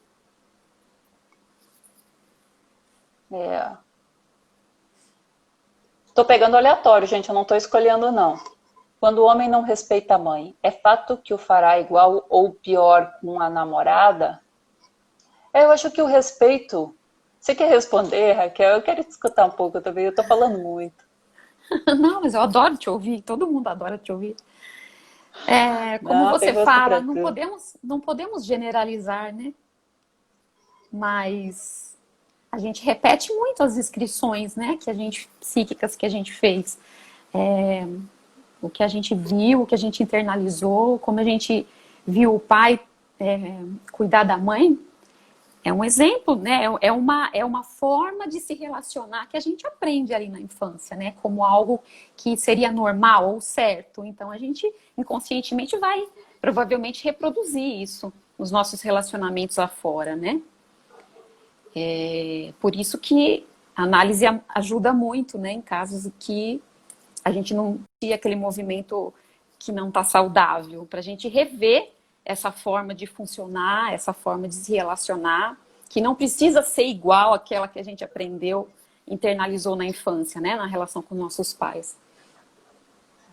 A falta de respeito com a mãe é até uma falta de inscrição ali do limite, que talvez ela mesma proporcionou para criar um vínculo de dependência que não se rompesse. Então vai fomentando aquele narcisismo primário, em vez de ele ser trabalhado para se tornar outras coisas, vai retroestimulando, né? Então se sente muito completo, muito bem atendido, muito não sei o quê, e ele diz, bem, eu não preciso nem respeitar você nem nada, porque né, eu estou tão cheio aqui, eu estou tão pleno, a minha mãe faz todos os meus caprichos, eu me atiro no chão, tenho um berrinche quando eu sou pequeno, e isso eu recebo a minha cota, eu grito e bato a porta, ela vem me pedir desculpa, então tem a ver com isso. Mas a gente tem que pensar também que todo desrespeito com o outro é primeiro um desrespeito conosco mesmo. Eu acho que parte disso, até nos relacionamentos abusivos aí, tem que ter um desrespeito consigo mesmo para você desrespeitar a outra pessoa. Você tem que mentir para si mesmo para mentir para a outra pessoa também. Porque você não vai estar de acordo com a realidade e aquilo vai demandar um gasto de energia enorme. Então a pessoa que está fazendo isso pode não parecer, mas ela pode estar num sofrimento psíquico enorme, que depois ela sobrecarrega mais o outro ainda, porque ela quer se livrar aqueles sentimentos negativos, ela projeta no outro, e daí ela ataca o outro para se livrar de uma coisa que ela mesma está projetando lá, né? Isso pode se retroalimentar. Então, às vezes, a gente tem que colocar até um limite. Olha, isso que você está dizendo que eu sou, na verdade, não se refere a mim. Né? Essa demanda, a gente brinca, né? Essa demanda não é minha. Porque tem muito disso, especialmente no casal. Eu projeto em você o ciúme, eu não quero ser ciumento, então eu projeto em você o ciúme, você é ciumenta. Aí eu provoco o seu ciúme o tempo inteiro para comprovar a minha tese que você é ciumenta, porque daí eu me livro disso. né? Sim. Então fica, ou manda uma mensagem ali, ou olha para alguém que passa na rua, ou faz um joguinho de sedução com uma colega de trabalho, que daí ela fica achando que você tem desejo por ela, e fica fomentando aquilo e diz assim, ah, viu só como você tá com ciúme da coleguinha, você tá com ciúme aqui da minha amiguinha que fica mandando mensagem, você tem ciúme das minhas redes sociais, mas a pessoa mesmo fomenta, porque ela não quer ser ciumenta, então ela projetou lá no outro, e o outro que se vire com isso, sabe? E aí e até a gente compreender, às vezes, do que está acontecendo, peraí, isso não tem que ver comigo, né? Isso tem que ver com o outro. Às vezes leva muito tempo e às vezes a gente não reconhece, fica se debatendo naquela posição por toda a relação, por muitos anos, muito sofrimento agregado. Até dizer, olha, eu acho que a pessoa que está provocando isso é você, porque você não quer se reconhecer desse jeito, né? Ou a própria tristeza, a pessoa não se reconhece triste e diz assim, você está triste? Você está sempre triste, o que é amarrada essa? Você está triste? A pessoa diz, não. Diz, não, não, tá sim, tá sim. E vai forçando uma projeção. Porque a gente está falando de um relacionamento é uma dança de sintomas. E é uma dança de projeções. E é uma dança de identificações. Então a gente tenta fazer isso o mais saudável possível, dentro de algo que não é muito agressivo para o outro e que eu possa me responsabilizar das minhas coisas também, mesmo que elas doam. Sim, eu sou ciumenta, mas eu não vou projetar no outro, não vou provocar o ciúme do outro para projetar isso no outro, que vai doer para todo mundo, né, no final das contas, porque a pessoa que está projetando ali, ela vai estar faltando uma parte sua, e ela já está faltando com a verdade de quem ela é. Ela já está criando um falso self, ela já está criando um personagem ali. Isso é cansativo, gente. A largo prazo, a curto prazo tem uma satisfação dentro, mas a largo prazo é cansativo não ser quem se é. É Sim. cansativo projetar no outro. Tem aquela tal brincadeira, né? Aceita casar com a minha neurose, né? Então, quer dizer, mais ou menos isso. Quando você casa com os sintomas do outro também, né? E se você não fica atenta para se conhecer, identificar o que é seu, o que é do outro, aí vira uma bagunça aí, né? Quanto mais a gente se conhece, isso quem está passando por um processo terapêutico, o outro possivelmente vai chegar nessa estranheza que falava o Cassioneri antes. Quem é você mais? Porque daí você começa a se conhecer mais e diz, olha, isso é meu, isso é meu, isso é meu, e você está se reformulando como sujeito. Isso não é meu, então outra pessoa aparece com uma demanda, ou essa da tristeza, ou do ciúme, ou do egoísmo, né? Você é egoísta, é tudo para você, então ele demanda porque você é egoísta que você faça as coisas para ele. Porque ele é egoísta, né? Então você, para provar que não é egoísta, abre mão dos próprios desejos, abre mão dos pequenos prazeres para satisfazer o egoísmo do outro. E aí chega um momento que essa pessoa está na terapia e ela vai se reconhecendo, ela vai se integrando às suas partes e vai aceitando, ela diz assim, escuta aqui, o egoísta aqui é você. E a outra pessoa diz assim, meu Deus do céu, você está indo na terapia, isso está destruindo o nosso casamento. E aí você começou a fazer um processo terapêutico para ficar pior, né? Sim. Não está melhorando nada, muito pelo Não está contrário. melhorando nada, está ficando pior ainda, né? Está ficando pior Sim, ainda para quem? Para quem? sim, Qual era o benefício daquele sintoma de antes, né? Então a gente tem que sim. pensar que todo sintoma tem um benefício e ele costuma ser um benefício muito imediato, que é um alívio de uma angústia, um alívio de uma ansiedade, de um desprazer, de um mal-estar, né, Raquel? Porque a gente às vezes coloca assim o sintoma e parece que é quase o sintoma médico, o sintoma físico, né? Ah, isso me dói aqui, então pronto. Não, às vezes não é tão simples assim de localizar. É uma coisa que às vezes ele está bem abstrato, bem aberto, mas que ele tem um efeito de satisfação imediata e sofrimento a longo prazo.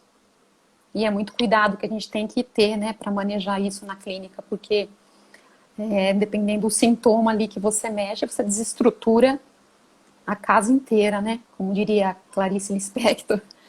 O paciente É, sente falta do sintoma, né? Ele se desconstrói. Então é preciso ter muita paciência e muito tato, né, para conduzir isso na clínica. não tocar numa ferida que a gente não possa curar, né? Ter a consciência dos nossos limites como terapeuta. E quem sabe a psicanálise nos conduz muito a isso, né? A conhecer, a fazer um processo terapêutico pessoal e a largo prazo, e ir voltando, fazendo esse retorno sempre, que nos permite tolerar nossa capacidade negativa. Eu não sei sobre isso, porque essa resposta tem você. Então nós vamos tentar encontrar ela juntos. Você não está sozinho nesse caminho, né? Nessa busca, mas que ela não sabe tudo. Não se pode colocar nesse lugar de saber tudo, né? Não temos as Quando, respostas. quem tem a resposta é sempre o sujeito e a sua subjetividade, né? Que nos brinda com muito Sim, conhecimento. sim, Quando você não consegue lidar com as suas angústias e tem que lidar, deve ser, com as angústias do parceiro. É brincar de Deus, né, gente? Não dá, assim, dá muito trabalho cuidar só da gente mesmo, dá muito trabalho modificar coisas do nosso, que são inconscientes, do nosso processamento psíquico, as nossas referências, dá trabalho, costuma ser dolorido, costuma ser uma construção a longo prazo, então a gente não assim, entrar nessa tarefa de fazer isso pelo outro, assumir essa função tão materna, qual é o benefício disso para um casal, né?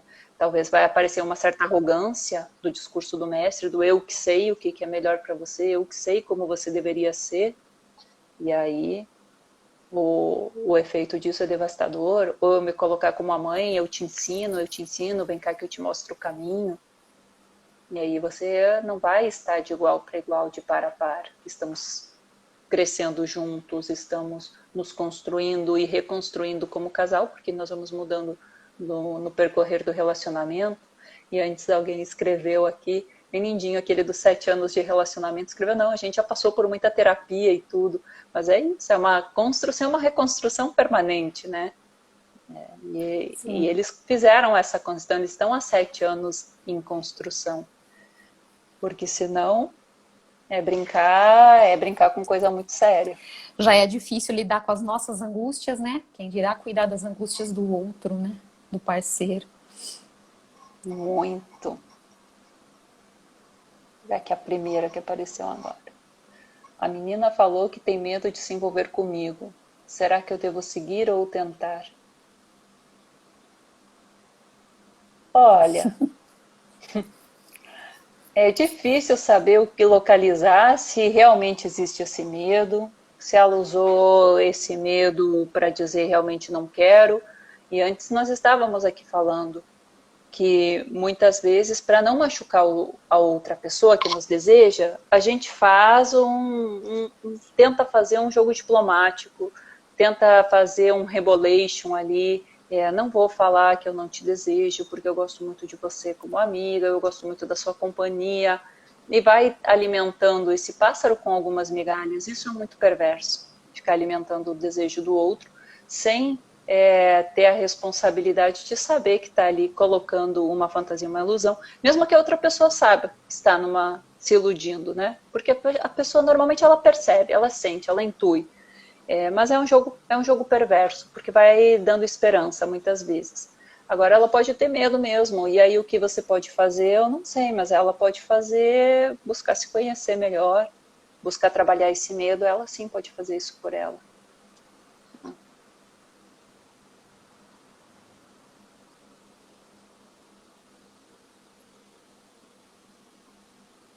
Vamos puxar mais 3 aqui e encerramos, Raquel? Vamos, vamos, estou por sua conta.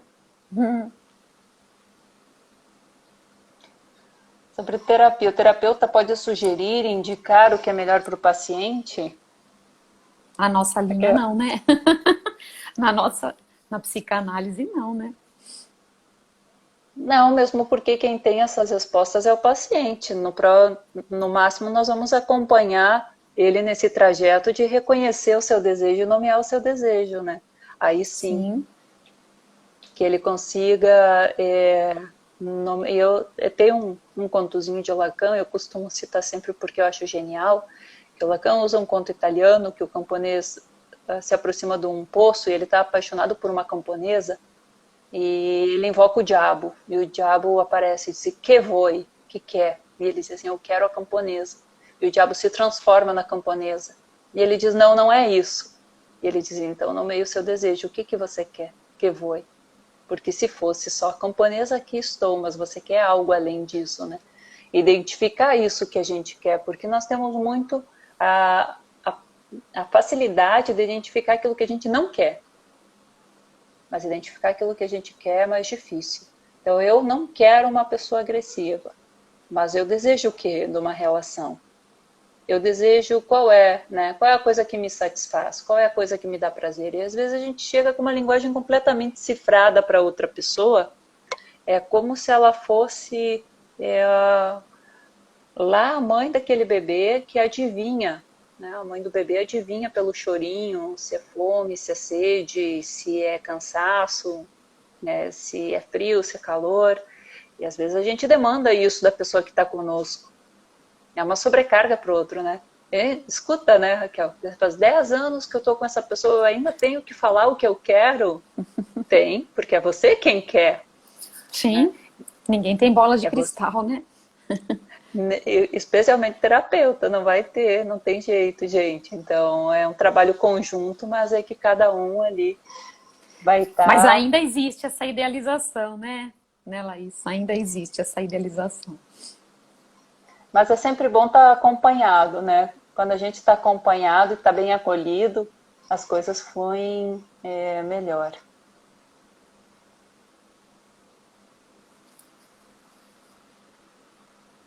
Como lidar com o fim de uma relação narcisista? Uma relação narcisista é uma relação que ficou com uma das pessoas que está com um núcleo narcisista muito saliente, possivelmente seja essa pergunta. Assim, tem uma coisa que eu gostaria de falar sobre a questão do relacionamento narcisista. Conforme vai passando a nossa educação, tanto em casa, como na escola, como na sociedade, a gente vai aprendendo a abrir mão do nosso narcisismo. Do nosso narcisismo, dos nossos desejos, né, para ser empático, para ser solidário, para compartilhar as coisas, enfim. Nós vamos sendo podados ali por uma questão social de conviver com outras pessoas e não buscar se satisfazer somente com elas, né, mas ter esse dar e receber. Aí quando a gente está bem podadinho no nosso narcisismo, de repente a gente encontra uma pessoa pelo caminho que tem o narcisismo mais integrado. Não quer dizer que é patológico, mas é mais integrado. Tá com aquele ego mais fortalecido, de repente tem uma autoestima mais forte, de repente tem uma força motriz mais forte, eu me reconheço que eu sou um bom profissional, eu reconheço que eu sou uma pessoa atraente e tal, e aquilo vem um desejo erótico enorme, porque aquilo está faltando em mim, e eu achei incrivelmente erótico isso na outra pessoa, e eu me colo naquele narcisismo como uma forma que ele seja meu também. Né? Colei naquilo. Aí depois o que acontece? Essa pessoa vai continuar sendo que ela é, e você diz assim, não, mas eu quero isso também, me dá, me dá. E ela diz, não, eu sou assim, eu vou buscar ter satisfação e ter prazer, você me conheceu assim, eu sou assim. E a outra pessoa vai se desnutrindo cada vez mais, tentando se colar naquele narcisismo que não é dela, talvez alimentando ainda mais, né, porque a pessoa vai dizendo, eu sou bonito, não sou bonito, eu sou um bom profissional, não sou um bom profissional, você não acha? Olha isso aqui, não está maravilhoso? Olha o que eu escrevi e tal. E aquilo vai crescendo dentro dela e a outra pessoa vai se empobrecendo, quem sabe, mais porque vai dando, porque é uma coisa que ela vai alimentando porque ela gosta também, ela se sente atraída. Então vem essa dualidade, eu alimento porque isso me atrai, mas ao mesmo tempo que eu me alimento, eu me fico sem nutrição para mim. Acontece um desequilíbrio.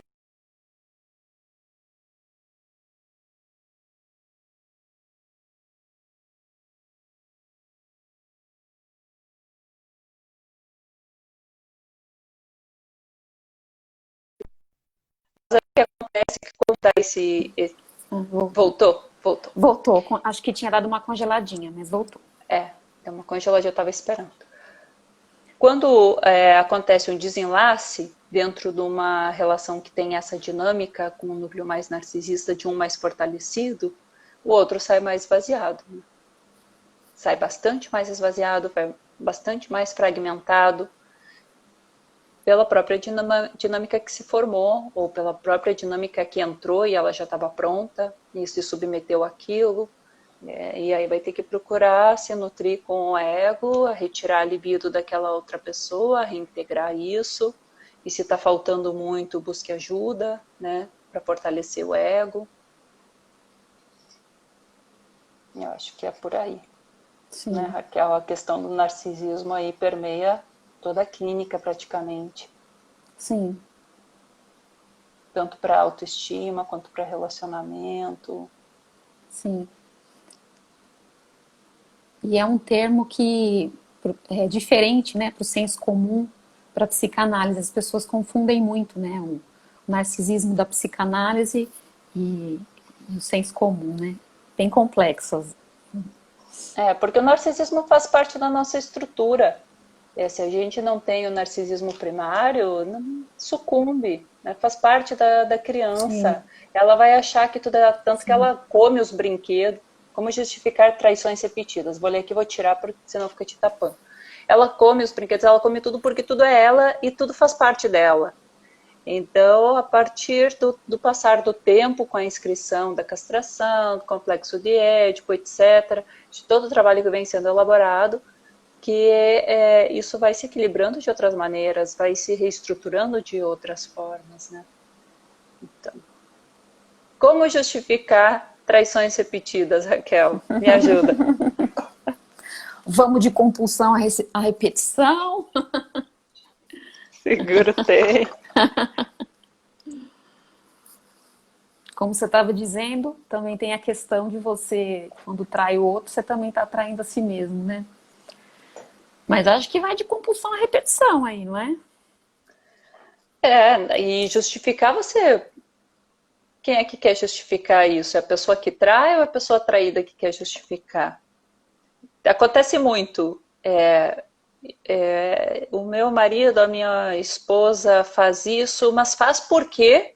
Né? Diz, poxa, você não dá o trabalho nem para ele justificar o que ele está fazendo. Você mesmo encontra a Um justificação. motivo. É porque é Sim. verdade, os últimos anos eu fiquei muito ausente, eu estava muito focada no nosso filho. Eu digo, e ele não estava focado em você por quê? Né? Você está justificando alguma coisa, você não dá nem esse trabalho você dá para ele. Então é lógico que ele não está se ocupando de ter nenhuma responsabilidade, e lógico, digo lógico, dentro de uma coisa que está disfuncional, né? Porque não é lógico racional, é emocional, então é difícil traduzir. Mas é isso, não tem justificativa não, gente. Cada um ali tem que buscar a sua responsabilização por si. Entender, né, o contexto daquela relação, também o que aconteceu ali e aqui, eu acho que é muito produtivo quando você consegue avaliar um todo, né? Não apontar um errado, enfim, né? Ter realmente um conhecimento do que está acontecendo, né? Não existe por que as pessoas traem, não existe uma resposta única, né? É muito A individual. justificativa não tem justificativa. Tem assumir uma responsabilidade por ir Sim. satisfazer um desejo e não comunicar a outra pessoa. O professor Uhum. Renato Dias Martino entrou, um beijo grande, nosso grande professor aí do grupo de estudos de psicanálise do acolhimento. Finalizamos, puxamos mais uma, Sim. Raquel. O papo Você tá que bom. sabe, eu tô por sua O conta. Pode seguir, pessoal tá pode seguir. gostando. Acho que sim. Que pena que não aparecem as perguntas para as duas pessoas. Acho que só para quem está conduzindo mesmo a live. Racionalmente sabemos que o relacionamento não vai dar certo, mas como convencer o coração?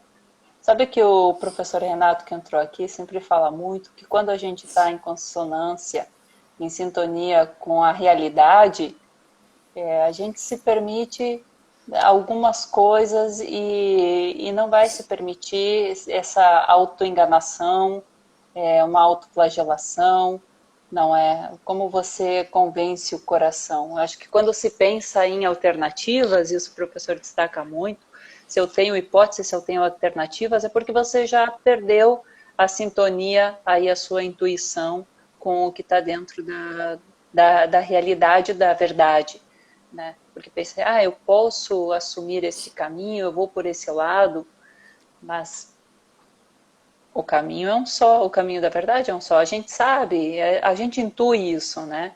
E tem uma coisa que o professor fala que é muito importante, que com o passar do tempo nós vamos sendo podados na nossa intuição. E a criança tem isso muito forte, né?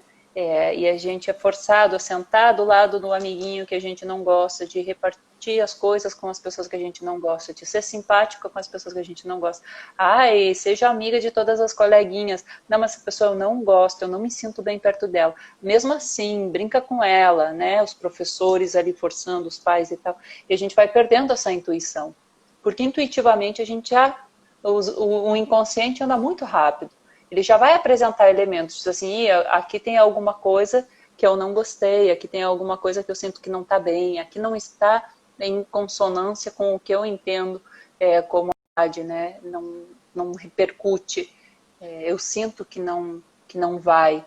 E se a gente pensa assim, e eu acho que aqui está o X da questão das relações que são muito do medo do amor, porque elas são decisões muito racionais. Eu gosto dessa pessoa porque aqui ela pode me satisfazer dessa maneira, essa outra me satisfazer dessa maneira, essa outra me satisfazer dessa maneira, né? Mas o que está de acordo com a sua verdade? Você está psicotizando isso, está colocando um pouco em cada lugar, e aí não fica um caminho, né? Fica um monte de atalho. Uhum. E você não vai fazer uma jornada. Aí você vai pegar sempre o caminho mais curto. Então, acho que é importante destacar isso. Você falando isso me lembrou um pouco da questão do consentimento, né? Você obrigar, né, a criança a ter certos comportamentos, e isso não a ajuda a identificar, né, o que é bom para ela ou não. Como você falou, a criança já intui, né, se ali é saudável ou não ela sentar, ela beijar. Então, quanto é importante a gente dar essa autonomia também, né, para a criança poder dizer não quero beijar, não quero abraçar e deixa eu escolher meu caminho, né. A questão que a gente estava falando antes, de ensinar a pessoa a impor o seu limite, né? O seu limite do corpo, o seu limite do espaço, o seu limite. Então, porque o relacionamento abusivo tem, acho como chave de ignição, a invasão do outro, né? A aniquilação do outro, porque não existe ali um impor limite. Aqui é o meu limite, até aqui você pode ir, a partir daqui você não passa. Seja de dor, ou seja, de qualquer coisa, até da própria companhia, né? Eu quero te acompanhar 24 horas por dia, gente, isso não é possível. Por que que não? Você está escondendo o quê? Não estou escondendo nada, é a minha individualidade, eu quero fazer nada, não importa o que eu quero fazer, né? Outra coisa que não seja fazer companhia para você. Sim. É possível Pessoa... sair... Desculpa, Raquel, termina. Não, Eu só quero fechar esse chat aqui porque ele fica na frente da sua cara. Eu vou ler e depois a gente continua conversando. É possível sair da defensiva quando já se foi muito machucada? É possível sair da defensiva quando foi muito machucada, sim. A gente está sempre em construção, o ego está em construção, o superego também está em construção, que é aquele que demanda coisas, né? Você tem que ser assim, você deve ser assim, essa exigência. É a questão do medo também. Se for necessário uma ajuda, procure ajuda para fortalecer o ego, mas é possível fazer nutrições, sim. Raquel, alguma coisa que você gostaria de agregar aqui no nosso... Eu tava lembrando, na hora que você estava falando, que eu ainda estava dizendo sobre o consentimento, né? Já que nós estamos falando de relacionamento abusivo, o quanto que quando a gente também dá autonomia para a criança escolher, criança, adolescente, com quem ele quer se relacionar, que comportamento ele quer ter, a gente não está dizendo assim, você tem que aceitar tudo que vier, você tem que aceitar, você tem que cumprimentar o tio com um beijo todos os dias, isso é educado, né? E isso pode ensinar para ela que ela tem que sempre aceitar as coisas que vêm de fora, sendo boas ou ruins. Então, já que nós estávamos falando de relacionamento abusivo e dessa questão do consentimento, eu fiz esse paralelo aí, né? Quanto é importante a gente cuidar dessa parte para prevenir um Para relacionamento prevenir. abusivo, Marco ajudar. Leite, Marco Leite, eu vi que você entrou. Um beijo para você. Sabe que aqui na Espanha, nos últimos anos, na campanha contra a violência de gênero, violência contra a mulher, está sendo muito batido em cima do público adolescente, para reconhecer os primeiros sinais de uma relação de maltrato, uma relação de abusiva, para ensinar quase o beabá do que é uma relação abusiva, porque se foi percebendo que as mulheres jovens estavam sofrendo muito em relações abusivas, estavam sofrendo muito maltrato, o que chocava um pouco, porque assim, com acesso à informação que se tem, com a internet, com, enfim, mas mesmo assim, porque entram os outros meios, entram os meios cibernéticos. Então tem uma coisa que, falando do limite, e eu acho muito importante colocar do limite aqui, é que talvez na geração anterior, que não tinha a internet e não tinha essa facilidade de comunicação, se acontecia alguma coisa, por exemplo, na escola, ficava na escola. Se tinha um namorado, o namorado era naquele momento do namoro, e depois você vinha para casa, aquele era um ambiente familiar, isso não era tão poroso. Agora, 24 horas por dia as pessoas têm acesso, né? Então, é o controle do eu te vi online, onde é que você está dormindo, eu te chamo quando você está dormindo, você tem que acordar para eu conferir que você está aí. E todos os indícios assim, de começar uma relação abusiva de controle que não existia antes e que se tem uma dificuldade de identificar isso. Por exemplo, um caso que agravou muito com isso foi os casos de bullying, porque antes as crianças iam para a escola, tem um filme muito bom que trata disso, talvez eu lembre o nome aqui até o final do nosso bate-papo. Ah, falando em filme, Marco, você está aqui, a gente prometeu depois da nossa live que ia fazer um postzinho com todos os filmes que a gente recomendou. Tá aí, ó, vou reassistir a live para fazer o post, fiquei devendo. O bullying, por exemplo, né? Tem esse filme que é bem característico, assim, que o pai entra de sopetão no quarto e ele fecha logo o computador, assim, o pai acha que ele está mexendo com alguma pornografia, porque ele é adolescente, entra para falar sobre esse tema, e a criança muito triste, muito triste. E ela era um pouquinho gordinha. E aí a irmãzinha dele, no final do filme, que vai falar que ele está sofrendo bullying. Só que é um bullying que não fica só na escola. O bullying é 24 horas por dia, porque é nas redes sociais, porque é exposto em todos os lados. Não é só aquele momento de piadinha na sala de aula, né? Então tem essa super exposição e essa ausência de limite, que ela é muito invasiva. E aí se traz muito isso para o público jovem. E tem essa preocupação, né, que nos escreveram, Raquel, algumas mães aqui, como eu faço isso com os meus filhos? Porque existe mesmo essa dificuldade. Eu compreendo muito bem essa preocupação, porque ela é real, né? Talvez seja aí uma questão de educacional também de todo o sistema. Talvez só as famílias não estejam dando tanta conta assim, porque não tiveram essa experiência. Porque crescemos diferente, né? Eu sou antiga, eu fui ter acesso à internet na faculdade, então eu não vivi isso como criança. A maioria dos pais não viveu isso como criança, né? Como adolescente ou como jovem adultos. O que fazer frente a isso que a gente desconhece? A gente está aprendendo agora, junto com eles, né? Estamos aprendendo junto com eles.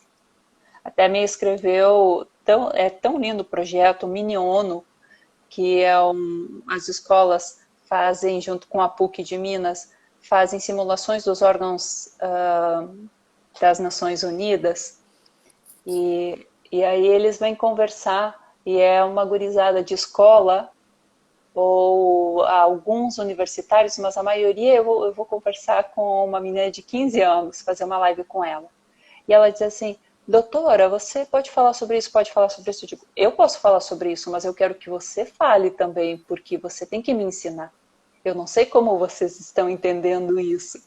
Eu entendi diferente, né? Eu preciso aprender contigo para poder me comunicar com vocês. Você vai me ajudar aí nessa costura. E realmente a gente está aprendendo todo dia com eles, né, Raquel?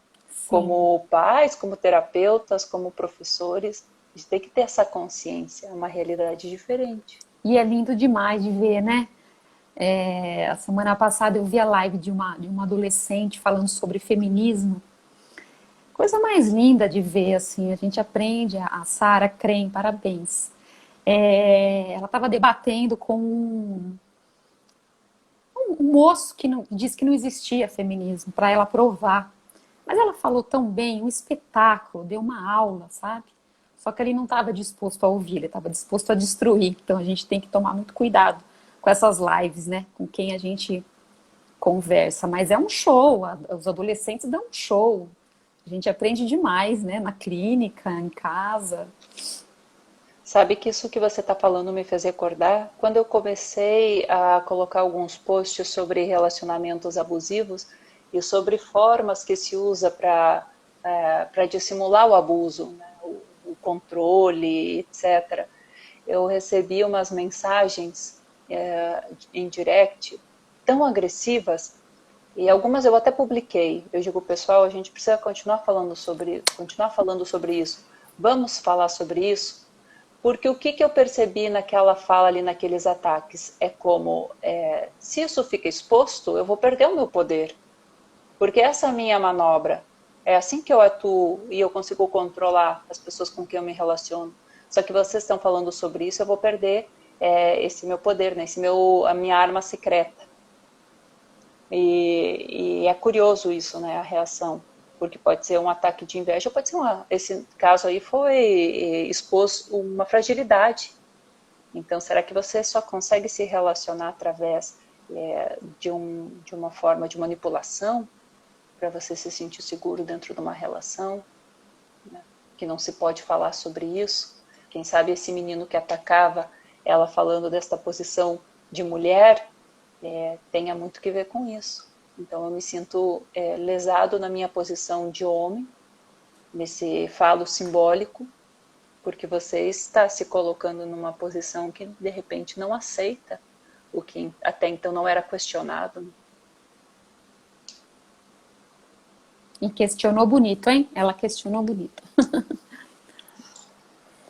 Às vezes é a própria só inveja. Marco Sim, Leite. Você podia estar aqui para responder conosco, que é outro dia que a gente estava fazendo aqui, que o Edu estava conversando conosco por mensagem, ele disse, não dá para chamar 13, eu digo, o Instagram ainda não deixa chamar 13, é uma pena. mas foi É ótima a poss... live que você fez com ele a semana passada. Ah, você gostou? Você estava assistindo, né, Sim, Raquel? assisto todas as suas lives. É possível se livrar de uma paixão. Ai, que coisa dolorida se livrar de uma paixão. Como vai doer isso? Vai ter que fazer o que? Arrancar a libido depositada do outro na unha. Vai ser uma coisa super dolorosa. Se é possível se desvincular, talvez seja possível com toda a dor e desamor que vai carregar. Mas eu quero escutar sua resposta aí também, Marco. Escreve. O que você acha, Raquel? É possível? Arrancar a dor da paixão. Como é que a gente se retira de uma paixão? Como é que a gente se livra de uma paixão? Tem situações que a gente sente que morre junto, né? Dependendo tanto de libido nossa que a gente depositou ali, a sensação é de morte iminente quando a pessoa se afasta, né? Se a gente também não. Depende muito também o quanto que a gente se afastou da gente, né? Quando a gente se aproxima do outro, a gente tem que investir, a gente, né, tem uma troca, mas dependendo do tanto que a gente depositou ali, quando ele sai, ele leva embora tudo que a gente depositou ali, todos os nossos sonhos, né, o que a gente construiu com aquela pessoa. Então pode ser avassalador, pode ser uma sensação de morte mesmo, né? É vivido como um luto, na verdade, que a gente tem que elaborar, como todo processo de luto, né? É. E também tem outra questão, que a paixão ela se esvai quando o ideal cai, e só do ideal cair já é um sofrimento horrível, né? Já é uma tristeza profunda, só do ideal cair. Agora, ter que se retirar no momento que se está apaixonado, vai ter, talvez tenha duas possibilidades aí. Uma que é reintegrar essa libido, meio que arrancando ali, que eu digo arrancando na unha, porque você vai ter que se apropriar daquilo de novo, ou pegar essa libido de alguma maneira e já passar para outro objeto, que daí meio que faz uma substituição, com todo o seu risco também, né, de não ter elaborado um luto no final daquela relação, de repente encontrar outra pessoa só para fazer a ponte, só para servir como bengala, com todo o custo e benefício, né, gente? Responsabilidade aí para fazer. Perigoso, né? Para si e para o outro, né? Perigoso para si e para o outro, né, Raquel? Sim. O pessoal falando que dói muito. E dói muito. Dói. Chega a doer até fisicamente, né? Isso que o Marco Leite falava na outra semana, que ele dizia, às vezes, é uma dor tão profunda, que causada ali pelas relações, que falta energia para sair da cama, para pentear o cabelo, ou seja, para a própria manutenção da vida, né? Acaba faltando essa energia, acaba vindo essa dor enorme. Sim. Vamos para mais uma pergunta. Como parar de pensar o tempo todo na pessoa que amo e me anulando das coisas que eu gosto de fazer? Raquel? É o que a gente estava falando, né? De se distanciar totalmente de si, dos seus interesses, de colocar essa libido em outras coisas também, né? A sua vida profissional, o seu hobby, o seu lazer, as suas amizades. Então, quando você coloca tudo que é seu no outro, fica tudo ali, você depende, né? Daquela pessoa até para viver. Você não tem mais nada que restou em você e nas outras relações, nas outras experiências. Fica complicado, né? Manter outras coisas prazerosas, acredito que é uma fórmula que pode nos dar elementos quando esse objeto falta, né? Manter outras paixões, manter outras coisas que satisfazem, um estudo, um hobby, um esporte, um bom vínculo com amigos, um bom vínculo familiar ou com alguém da família inclusive que a gente escolhe, né? Porque às vezes se identifica mais com um primo, tem mais amizade com uma pessoa da família, e manter essas coisas todas, né? Para que quando não Sim. falta um, não desmorona tudo, tem outras coisas, mesmo que não estejam tão fortemente depositadas ali a nossa libido, mas ainda existem alternativas para a gente ter apoio, né? Ter Sim. sustentação, ter Até coisas que ainda nos dão prazer. Sim, até outra pessoa estava perguntando aí sobre a dependência emocional, né? Também tem a ver com isso, né? Você Total. depende totalmente da pessoa para ser feliz. E é complicado, é um risco, né? Olha essa pergunta que interessante. Como perceber que estou tendo o ego inflado e não amor próprio? Raquel. Ah, diferente, né? Complexo. Talvez o X da questão aí seja a necessidade e a vontade. É algo que você necessita e algo que você demanda como desejo, mas que é o seu desejo, mas você demanda como direito. Por exemplo, você deseja que a outra pessoa seja de um determinado formato. Algumas. Oli Locatelli, será que você é minha família? Entrou aqui agora. Não conheço, não, acho que eu não conheço você. É muito isso, né? Eu demando por minha vontade, pelo meu desejo, ou é uma necessidade? Porque se é uma necessidade, pode ser conversada dentro da relação. Olha, eu tenho a necessidade que você, não sei, cuide dessa parte, senão eu me sinto desrespeitado, etc. Isso é uma necessidade. E talvez aí é a questão de ter autoestima e dizer, eu necessito disso para minha própria saúde mental. Isso me faz bem. Assim, eu aceito, né? Isso é respeitoso comigo. Agora, quando é sua vontade, é como eu demando, eu exijo que você seja assim, né? Mesmo que o outro não queira fazer, talvez esteja aí. Mas o limite é muito poroso, né? Eu estava eu pensei de outro prisma. Ele falou, entendi amor próprio e ego inflado. Eu pensei assim, amor próprio como se fosse um sentimento que você tem por você, de gostar de você, do seu jeito de ser, assumir as suas características positivas, as suas limitações e gostar de você mesmo assim. E o ego inflado, algo que não teria a ver com uma autenticidade, com um autoconhecimento mais verdadeiro, que teria alguma questão que incomoda, que está mal resolvida. Teria essa Que, diferenciação? que, que pontos de vista que engrandecem, que dão essa riqueza, né?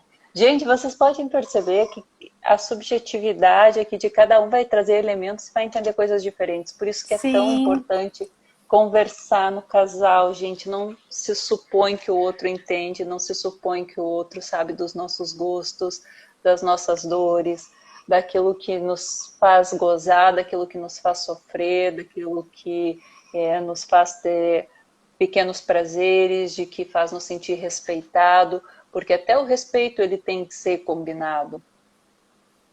Até o respeito ele tem que ser combinado. Aquilo que você entende por respeito. A comunicação é fundamental, porque cada um vai ser um ser humano ímpar com um monte de registro inconsciente diferente, um monte de símbolos diferentes. As coisas podem estar falando a mesma palavra, mas elas vão ter significados diferentes. É como, eu gostaria que você, não sei, essa palavra, mas o que isso significa exatamente para você? Isso é uma coisa que a gente faz muito no consultório, né, Raquel? uhum. E a gente costuma usar pouco isso na vida privada, nas nossas relações. O que você exatamente quer dizer com isso? Porque a Sim. gente não pode pressupor um saber do outro sobre a gente. E é tão Nunca, né? rico, e é tão rico fazer isso nas nossas relações pessoais quanto na clínica, né? Por que não, né? É tão importante quanto, né? É. Eu até cuidados do dia a dia com o outro. Hoje eu não estou me sentindo muito bem. Mas o que que você quer dizer com isso, né? É físico, é emocional? Estou um pouco triste. Mas que tipo de tristeza? Você consegue me explicar? Né? Isso é buscar conhecer a pessoa que está do seu lado, buscar compreender, buscar pensar como que eu poderia, né, colaborar de alguma maneira, né? Como será que é alguma coisa com a nossa relação? Diz assim, não sei, estou meio enjoado hoje. Vai dar uma caminhada, né? Já sai com já quer dar uma solução Sim, logo, que é para se livrar daquele mal-estar. Por que sim. você não vai não sai com seus amigos hoje, então? Vai se distrair. Isso é bobagem, isso passa. Não sei, tô com uma coisa aqui meio esquisita. Meu Deus, você de novo com isso, né? Não se implica, né, naquilo, né? Não, porque dá Não trabalho, escuta, né? né? Não Porque dá escuta. trabalho. Mas pode ser tão produtivo, construtivo, né? Muito. Necessário, né? Básico no relacionamento, diálogo, né, Laís? É básico. É que às Vamos vezes. puxar. Não, eu só ia complementar que às vezes uma pessoa tem mais facilidade para falar do que a outra. Tem isso também, né? Dentro da relação. Isso talvez tenha muito o que ver, conforme a gente vem aqui falando desde o início, com o que aprendeu. Será que eu era escutado quando eu era criança, quando eu era adolescente? Será que eu era escutado na minha casa? As pessoas me perguntavam como eu estava me sentindo. A minha mãe perguntava como eu estava me sentindo, meu pai perguntava, ou eu chegava meio que dava uma ordem e tal, dava uma educação. Se está triste, isso já passa, é coisa de criança, né? Então, a gente aprende a se comunicar muito por isso, né? A falar, a fazer com que o outro me escute, né? Às vezes Existe chega amor. muito essa. Não, eu ia dizer que existe muito essa demanda na clínica, né? Que a pessoa sofre muito. O meu marido não me ouve, ele não me escuta, ele não me. Mas ele tem uma dificuldade enorme, né? Pela história de vida dele, como você está dizendo, como foram as relações com os pais, né? Então, muitas vezes não é que ele não quer conversar ou te ouvir, ele não consegue, ele tem dificuldade, ele também precisaria de uma terapia, né? ele não aprendeu, Não mas a aprendeu. partir do momento que se sente acolhido, e isso pode ser feito em qualquer relação com um vínculo saudável, que se está fazendo um vínculo saudável, se sinta acolhido, que de repente não se sinta julgado. Ah, meu Deus, isso é chateação sua, isso é bobagem sua. Mas acolha, diz, tá tudo bem, né? Você pode conversar, ter esse espaço que é um pouco isento de julgamento. Não que a gente vai se desprover das nossas é, características pessoais ali que julgam naturalmente, mas a gente proporciona um espaço de acolhimento para que essa pessoa se sinta confortável em conversar Sim. conosco. Especialmente quando existe essa dificuldade, né, Raquel? Senão a coisa não Uhum. anda mesmo, Uhum. senão trava mesmo. E aí fica a conversa, me perdoem aqui a expressão politicamente incorreta, mas a conversa do surdo com o mudo, né? Não consegue escutar, não consegue falar, ou de repente já travou tudo e não vai. Existe amor de fato ou amamos nossa imagem no outro? Ou seja, o amor é ilusório, narcisista? Que a gente comentou, o Marco respondeu tão lindo essa pergunta aí na nossa live, né? E ele já começa falando, tipo, sem amor não tem vida. E a gente vive para o amor. E como a gente citou aqui Lacan, a gente está na clínica, a gente está falando sobre o amor. O amor é o que nos sustenta. A paixão, ela passa mais por esse processo de identificação e de projeção do ideal do eu, mas que depois a paixão vai se esfumaçar se não ter uma construção aí, uma sutura de amor. Então, os vínculos vão se manter no amor. Narcísico, a gente sempre procura, e a Maria Homem fala isso, que a gente sempre procura uma certa compensação narcísica, ou é a Vera Iaconelli, Vera Iaconelli, que a gente sempre procura do amor uma certa compensação narcísica. Mas isso faz parte do ser humano, não é que faz parte do narcisismo. Uma compensação narcísica, o que, que é? Aquele olhar de carinho, de amor, de cuidado, de acolhimento, aquele olhar que nutre, né? Como teve aquela primeira relação lá com a mãe. Então, faz mais essa referência. Às vezes a gente fala isso em psicanálise e se refere aqui, como a Raquel estava falando, ao narcisismo esse de uma forma pejorativa, que a gente fala do narcisismo como uma pessoa malvadona com quem a gente se relaciona.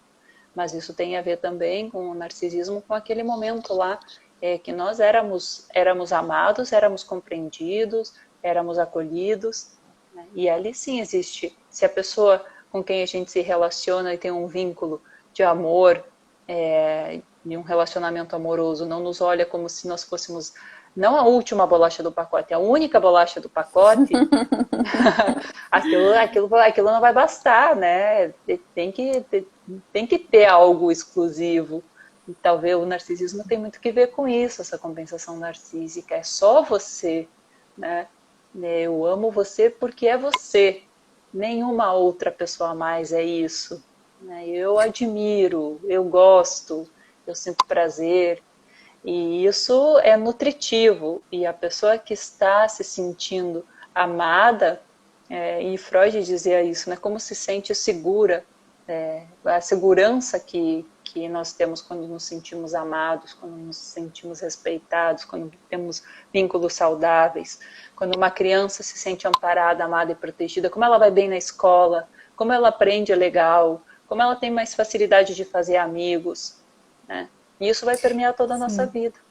E a gente só vai acreditar nesse amor que a gente recebe se a gente teve esses registros iniciais lá atrás. Senão, vai bater, Não vai fazer rebater eco. e não vai entrar.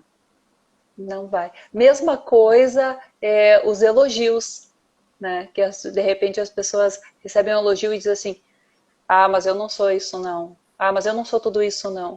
Tá Porque mentindo. essa é, Tá mentindo, isso é falso. isso é falso, né? Porque não tem um registro interno, não faz eco, né? Se perde nesse vazio, não tem a referência interna. Então, gente, se a gente quer fazer um mundo melhor e mais amoroso e com as pessoas com mais capacidade de amar, começar pela nossa casa, pelos nossos filhos, pelos nossos relacionamentos, pelos nossos pais, que às vezes não puderam nos dar amor, mas a gente pode, já com um entendimento como pessoas adultas, poder proporcionar mais amor com os nossos amigos, com os nossos afetos, com os nossos colegas de trabalho. Fazer uma escuta mais acolhedora, menos julgamento. Se reconhecer melhor, se for possível e for um desejo, fazer uma terapia para que esses processos sejam menos doloridos quando eles aparecem. Se existe uma dor, buscar, né, ajuda, vamos buscar ajuda. É um presente maravilhoso que a gente pode se dar, a verdade é essa. E é isso, é do um para um que as coisas acontecem, né? E eu termino a minha fala como eu comecei. Eu via que o direito não dava conta, porque é do macro para o micro, mas a individualidade, o ser humano é de um para um. Sim, e eu estava pensando quando você estava dizendo, se nada disso deu certo, ainda temos a opção de buscar uma análise, né? Se a gente tiver que aprender o que fazer com aquilo que fizeram da gente, né? Não só reclamar do que não conseguiram fazer ou nos dar, mas o que a gente pode fazer com o que fizeram da gente. Então, vamos cuidar, vamos para a terapia, vamos para a análise, bora lá, né? E sempre tem um resto para cuidar e para tratar, né? Sempre tem. Raquel, Sempre. a gente está chegando Tá a ótimo. 2 horas de live. O pessoal aqui está acompanhando legal, gente. Muito obrigada pelo carinho, por participação de todo mundo. Vai ter perguntas que vai ficar para um outro momento. Super feliz de ter recebido esse seu convite, de poder estar aqui com você. E ficamos em contato, desenvolvendo coisas, trabalhando em material, em conteúdo. Eu acho importantíssimo.